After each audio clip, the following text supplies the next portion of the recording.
દિલ્હીમાં થયેલા બ્લાસ્ટની ઘટના બાદ ગુજરાતના મુખ્ય શહેરોમાં સુરક્ષા વ્યવસ્થા કડક કરવામાં આવી। ખાસ કરી અમદાવાદ અને સુરતના એરપોર્ટને હાઈ એલર્ટ પર મૂકી દેવામાં આવ્યા। અમદાવાદના સરદાર વલ્લભભાઈ પટેલ ઇન્ટરનેશનલ એરપોર્ટ પર સુરક્ષા વધારાઈ। બીડીડીએસની ટીમ એરપોર્ટ પર તૈનાત છે। સીઆઈએસએફની ટીમ દ્વારા એરપોર્ટની અંદર અને બહાર સઘન પેટ્રોલિંગ હાથ ધરાયું। એરપોર્ટ પર આવતા જતા તમામ મુસાફરોનું સખત ચેકિંગ થઈ રહ્યું છે। સાથે જ એરપોર્ટ બહાર પણ લગેજ સ્કેનર દ્વારા દરેક સામાનની તપાસ થઈ રહી છે।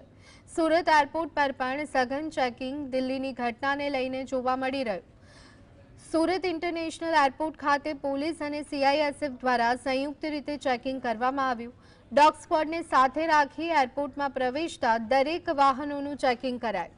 સ્થિતિની ગંભીરતાને જોતા કોઈપણ શંકાસ્પદ ગતિવિધિ પર નજર રાખવા માટે પોલીસ અને સુરક્ષા એજન્સીઓ સતર્ક છે।